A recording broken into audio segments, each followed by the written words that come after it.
और इस बीच एक और बड़ी खबर आ रही है, आपके सामने जानकारी रख रहे हैं। दिल्ली से बड़ी जानकारी ये मिल रही है कि आम आदमी पार्टी के जो मुख्यमंत्री हैं, पंजाब के मुख्यमंत्री, उनके आवास पर, दिल्ली के आवास पर इलेक्शन कमीशन यहां पहुंची और जांच कर रही है, ये जानकारी मिल रही है। और इलेक्शन कमीशन के अधिकारी इस पर क्या जानकारी दे रहे हैं, सुनवा रहे हैं आपको। डिस्ट्रीब्यूशन का है क्या? Case distribution. किस तरह का केस है? कैश डिस्ट्रीब्यूशन का यहाँ से हो रहा है। तो क्या आप लोगों को परमिशन मिला अंदर जाने का? क्योंकि परमिशन नहीं मिला है। परमिशन नहीं मिला है। ये चुनाव आयोग की तरफ से है। चुनाव आयोग सर इसका तो जिक्र कर रहे हैं इलेक्शन कमीशन के ਵੱਲੋਂ गौरव जी इसका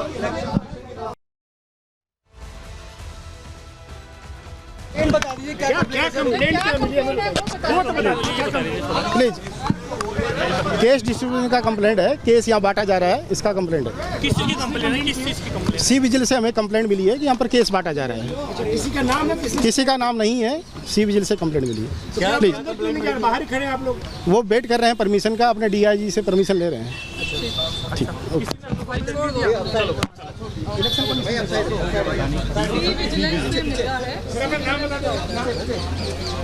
उसके बाहर ठीक मौजूद थी, आपने देखा, अधिकारी से बात भी कर रही थी। जरा कोमल बताइएगा, हुआ क्या है, क्या कहना है वहां जो अधिकारी पहुंचे, उनका क्या कहना है?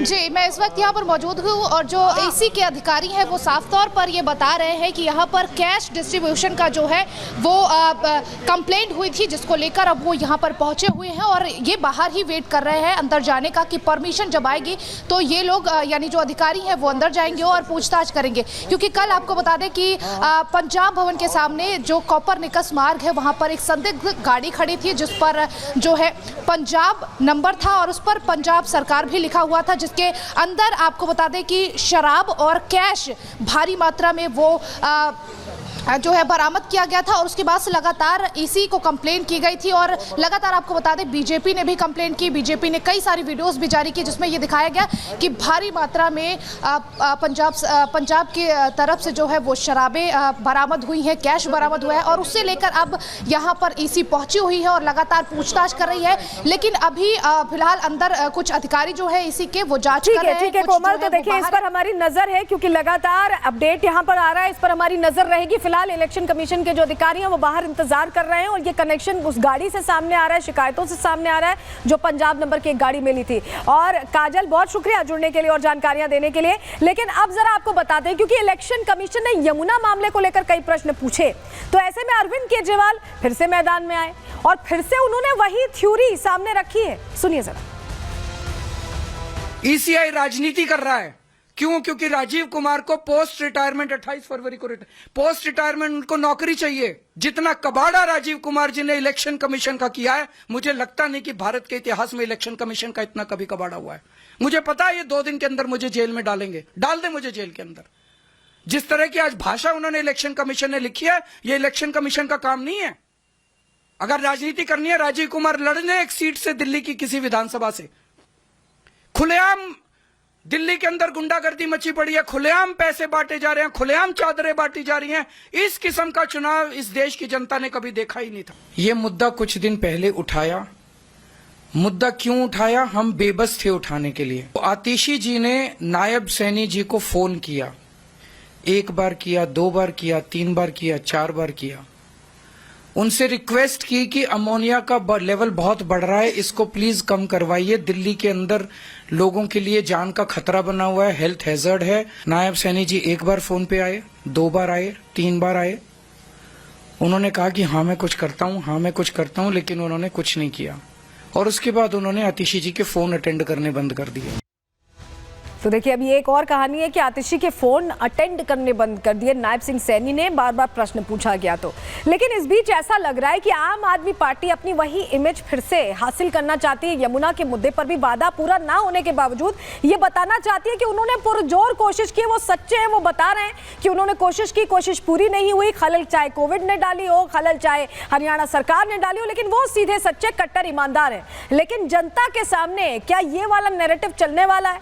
क्योंकि ऐसे में उनके पुराने सहयोगी राहुल गांधी तक उनसे प्रश्न पूछ रहे हैं, असदुद्दीन ओवैसी भी सवाल पूछ रहे हैं और बीजेपी तो लगातार प्रश्न पूछ रही है। क्या फायदा मिलेगा? क्या यमुना पर वोटर उनकी तरफ आएंगे? ये प्रश्न है। रिपोर्ट देखिए।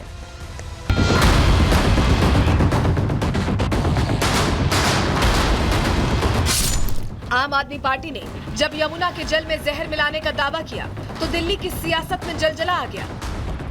हर कोई इस बात से हैरान था कि हरियाणा की बीजेपी सरकार ऐसा कैसे कर सकती है।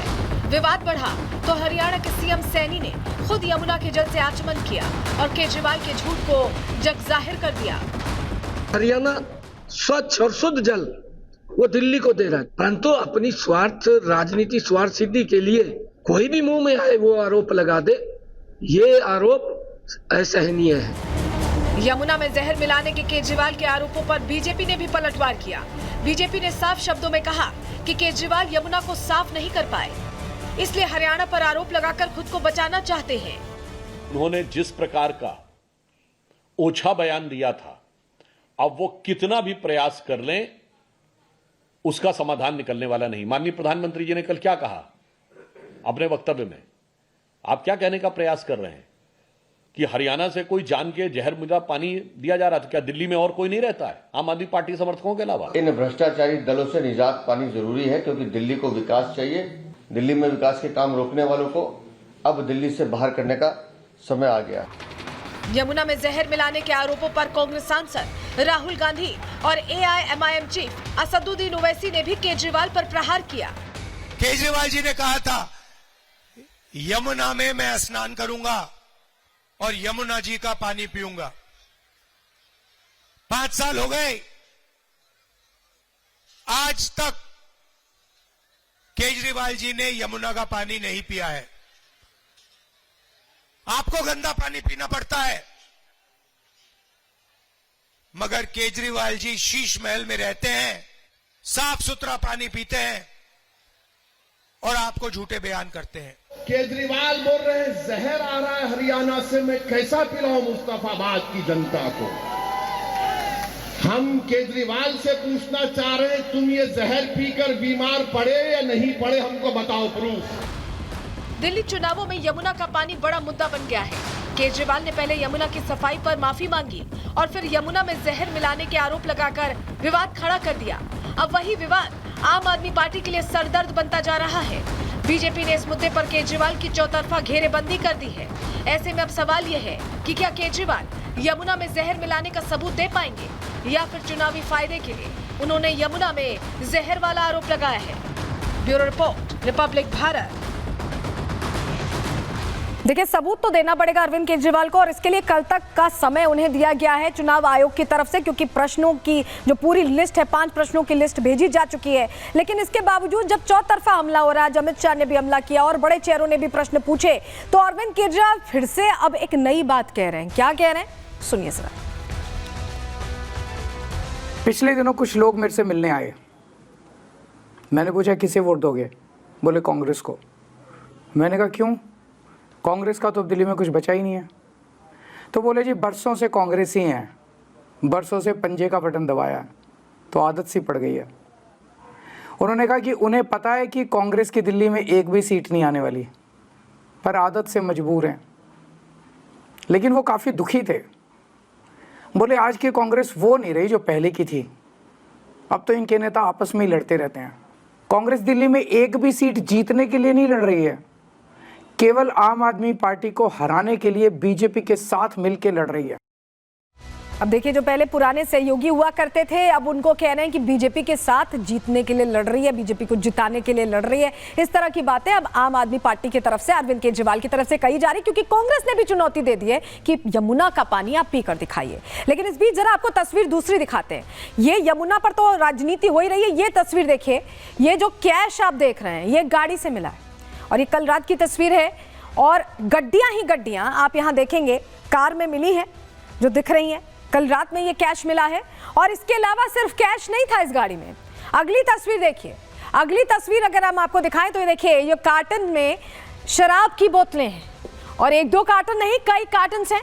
जिसमें शराब की बोतलें भरी हुई हैं। कैश और शराब की बोतलों से भरी यह गाड़ी अपने आप में सनसनी फैलाती दिखाई दी। और सिर्फ यही नहीं बल्कि आम आदमी पार्टी का पर्चा भी है। ये देख रहे हैं आप, पार्टी का पर्चा अंदर भरा हुआ दिखाई दे रहा है। गाड़ी में 3 चीजें मिली। क्या क्या? कैश मिला, शराब की बोतलें मिली और आम आदमी पार्टी का पर्चा, चुनावी पर्चा। इस बार दिल्ली चुनावों से जुड़ा पर्चा मिला। और ऐसे में अब चर्चा शुरू हो गई, सनसनी फैल गई कि आखिर इस गाड़ी में इतने कैश, इतना सब कुछ क्या तैयारी थी, ये प्रश्न हो गया। और यही वजह है दिल्ली चुनावों से ऐन पहले ये संदिग्ध कार मिलने से हड़कंप मचता दिखाई दिया। आप समझिए, पंजाब भवन के सामने जानकारी ये मिल रही है कि गाड़ी खड़ी थी और जब जांच की गई तो 8 लाख रुपए कैश, 8 लाख रुपए कैश मिला इस गाड़ी से। शराब की बोतलें मिली हैं, आम आदमी पार्टी के पर्चे भी बरामद हुए। हमने आपको तस्वीर दिखाई। संदिग्ध कार पर पंजाब सरकार भी लिखा हुआ था। संदिग्ध कार पर पंजाब सरकार लिखा था और पंजाब की नंबर प्लेट भी लगी हुई थी। हालांकि नंबर प्लेट को लेकर आगे नई जानकारियां जो आई हम आपको देंगे, लेकिन पुलिस ने कार, कैश और शराब सब कुछ जब्त कर लिया है।